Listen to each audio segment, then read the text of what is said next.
Can you hear me? Okay, very good.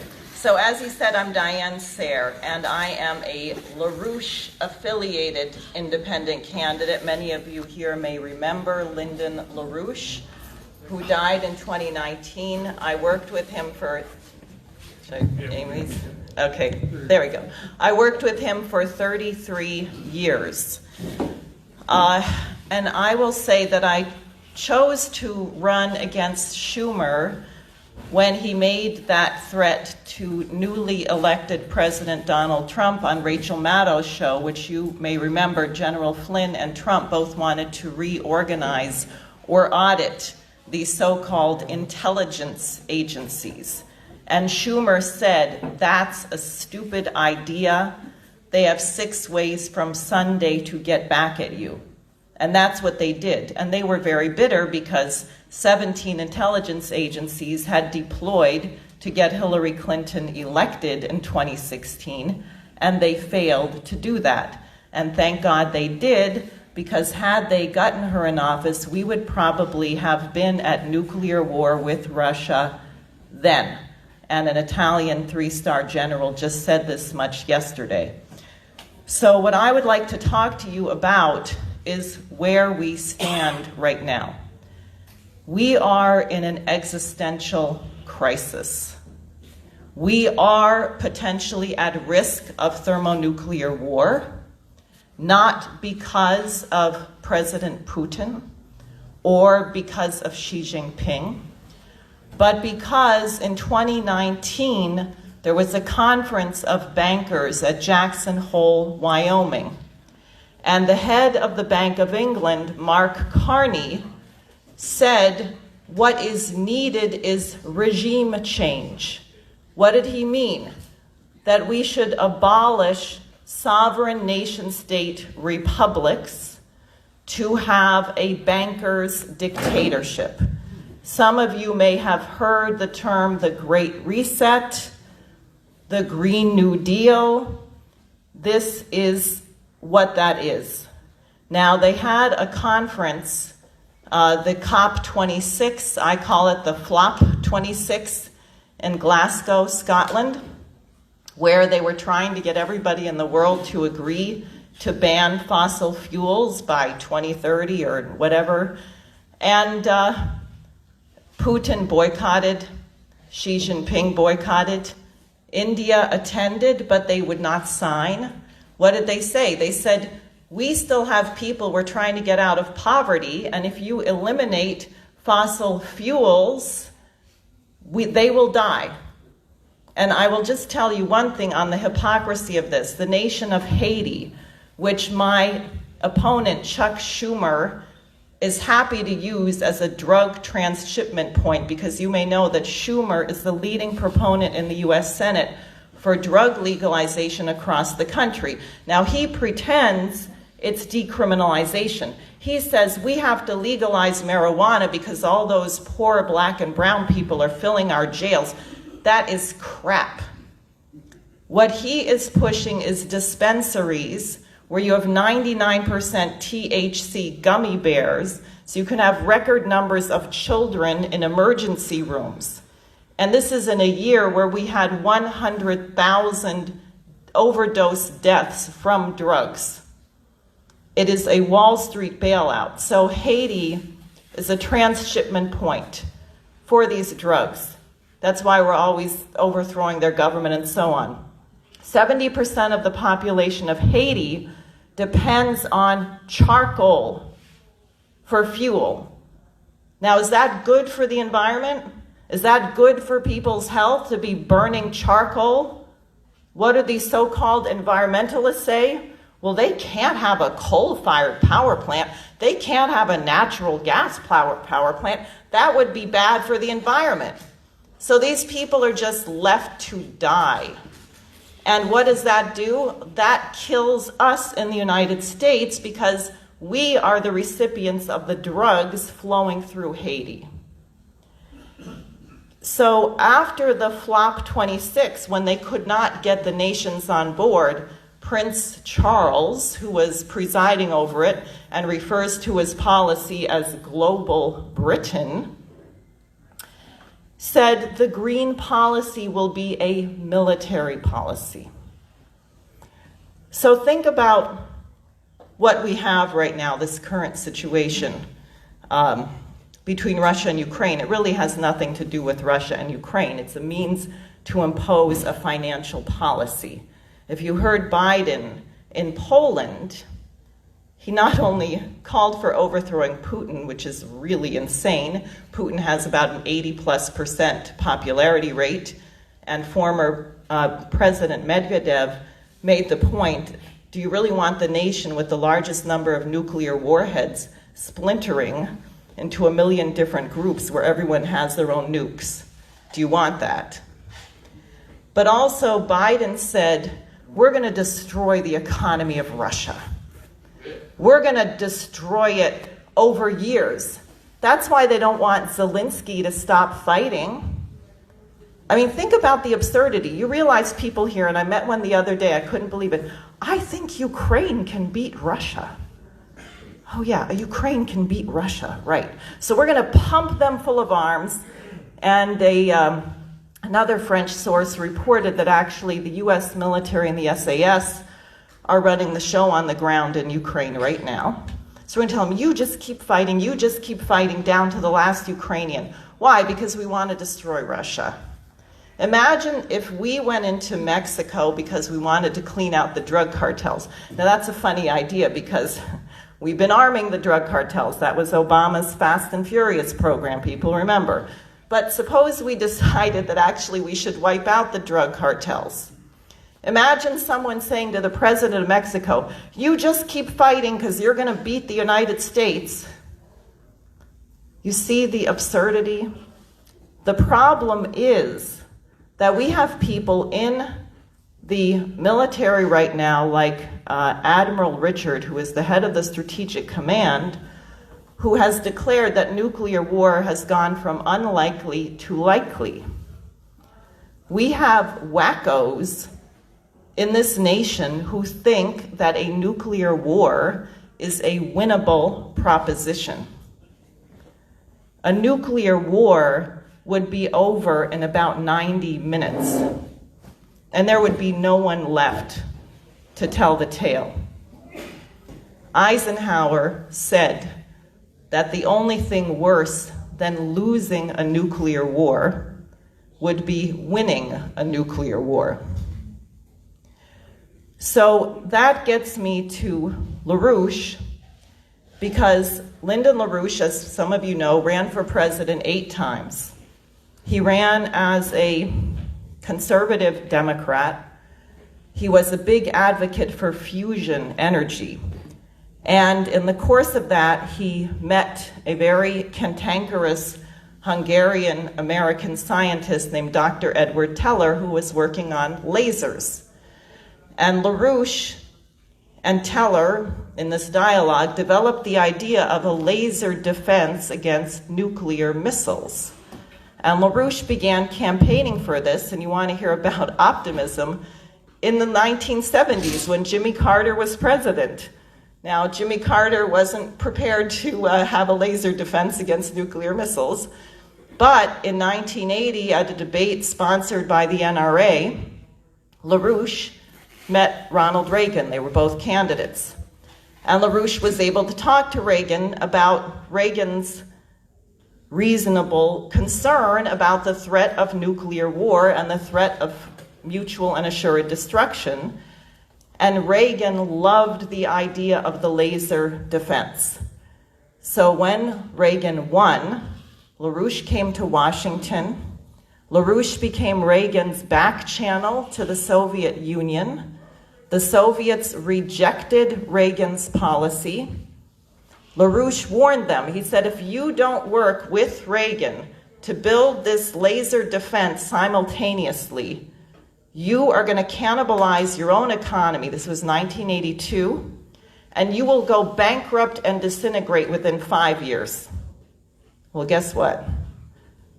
They didn't go with it. They went bankrupt. They disintegrated. And Reagan went with it. 1986, fast forward, Gorbachev, James Baker III, the Bushes, the Welds wanted Reagan to drop the policy. So in 1986, 400 FBI agents, U.S. Marshals, armored vehicle carriers surrounded the home of Lyndon LaRouche in Virginia. And like with the raid on Roger Stone's house, we may have somehow, NBC and CBS and ABC just coincidentally happened to be traveling down dirt roads in Virginia at 6 a.m. on October 6, 1986. All over the news were surrounding LaRouche. The intent was to assassinate him. Reagan was still president, but he was leaving the country to meet with Gorbachev. LaRouche got a telegram to Reagan, and the raid was called off, and LaRouche lived.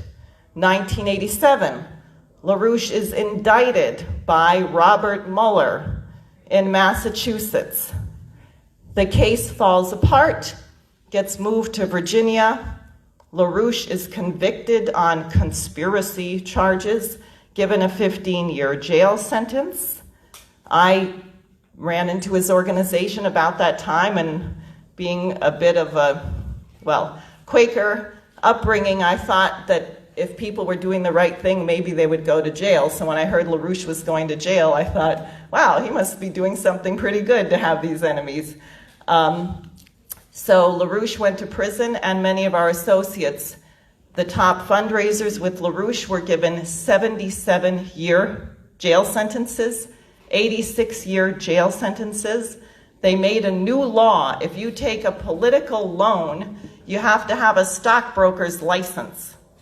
And they charged them with securities fraud, I kid you not. And my colleague, Mike Billington, was told, if you just say you're guilty, you won't have to go to jail. And he said no. So they gave him a 77-year sentence, and he served 11 years in prison. Now, I'm telling you this because this is what qualifies me to run against Schumer.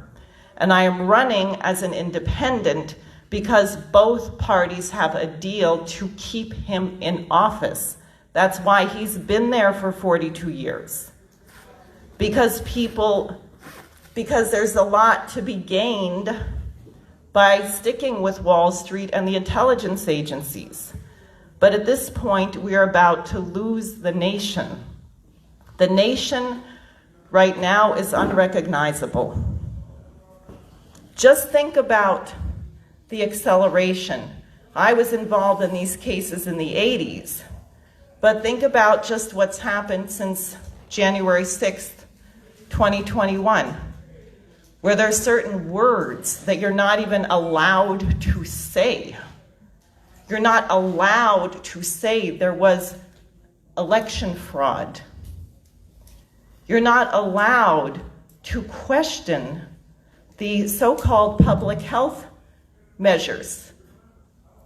There is a determination that Americans cannot be allowed to debate ideas, and people are divided into tribes, basically.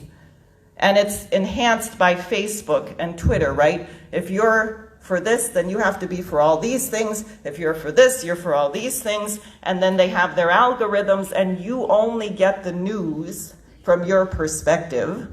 And the other guy only gets the news from his perspective. And then people say, well, I don't know why so-and-so doesn't understand that. So we're very divided in that way, but it's not real. Because what we're facing between the threat of nuclear war and the sanctions is that if we don't die in a nuclear war, we could die of starvation or lack of energy.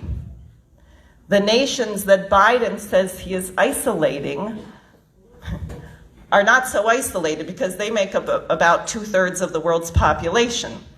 Russia, China, India, 38% of the world's population, 43% of the wheat, 66% of the steel, 65% of the coal. Out of the 42 minerals and precious metals that are used in manufacturing, in the case of 16 of them, if you add Kazakhstan to that block, they produce 70% of those materials. So these genius sanctions that we are imposing are destroying us and creating a situation where the rest of the world is getting off the sinking Titanic to create a new system, which ironically is very much modeled on what Lyndon LaRouche fought for. It used to be known as the American system. Russia has pegged the ruble to gold. The ruble is now stronger than it was at the beginning of the military action in Ukraine. And my question is, given what Mark Carney said, given what these bankers are determined to do, are they so determined to prevent any new system from coming into being that they would rather blow up the entire planet first? I'm not sure. But what I do know is that the people of the United States presumably are not suicidal. People like to have electricity. They like to heat their house in the winter. They like to drive their car. People would like their children to become geniuses, not spend hours a day trying to figure out what gender they are. People don't believe that their child is just a carbon footprint, a waste, destroying the planet. So the policies that we have to demand are the policies that our republic was based on. Namely, we have to stop bailing out this bunch of Jeffrey Epstein perverts called Wall Street and the City of London. We should not bail out speculative garbage. We should return to a gold reserve system and stabilize the currency and deflate this bubble. We should get rid of the Federal Reserve, which is a private bank. We need a national bank, as Hamilton intended, that can direct credit to what? To the things that increase the power of human beings over nature. Now, we're not supposed to say that because that's against the environment, right? Everyone knows human beings, we're not part of the environment. We are the destruction of the whole planet. But how did human beings develop? What animal figured out how to use fire? None. What animal figured out how to cook its food? What animal has the ability to make it possible for more and more of their species to live in a smaller and smaller area of land with a higher standard of living from one generation to the next? No animal. They run out of their resources. Beavers do what beavers have been doing for generation upon generation. Human beings are the only living creature who can actually transform our species by an act of will. That's what it means to be created in the image of God. So that it is a natural thing for the population to grow, and we can even plan for that. Instead of burning wood, we can have nuclear fuel. We can use this much fuel for enormous amounts of energy, which allow you to transform nature, and that is a good thing. So this is what we have to fight for. And in that sense, it's not really about an election, because frankly, November is kind of far away, and I'm not sure that we are going to get there. So I'm asking people to support my efforts. Part of the destruction of our freedom of speech and freedom of thought is the insanity of the New York electoral process. As he said, I need, as an independent candidate for US Senate, 45,000 signatures also to get on the ballot. This was sneaked into the budget by Cuomo to make it impossible under the argument that we don't want frivolous candidates on the ballot. So Democrats and Republicans need 15,000, independents need 45,000 signatures. And why did they say they didn't want frivolous candidates? Well, of course, they're going to give themselves $100 million in matching funds, but that doesn't even start till 2024. So it's really not about the matching funds, it's about silencing the voice, not having a debate. So I intend to do this. I have petitions. I would like people to sign the petition. If you are a duly registered voter, you can circulate it, and happily it's not a conflict with the other one because it's two different offices. I would like you to fight for these ideas wherever you go. We have to defeat this cultural shift. Human beings are good. It is good to have power over nature. It is good to have what I think we should have in a century or so. I haven't figured out how long it would take. We should have 1 billion people in the United States. What would we need to build to do that? What would we do with the former Bethlehem Steel if we were going to have 1 billion people in this country? What would we have done with the maglev train that was invented at Brookhaven? But the Japanese could see we were never going to use the technology, so they bought the patent. And Japan has high-speed rail, and China, and Spain, and Italy, and Algeria. Nigeria's going to have a high-speed train before we do in the United States, where the technology comes from. So that's what we have to fight for, and it's urgent that the American people demand the whole thing. You've heard the expression, selling your birthright for a bowl of pottage. Don't do that. We have to transform everything. We have to live as human beings should live in what George Washington imagined the United States would look like in 2022. Thank you. Thank you.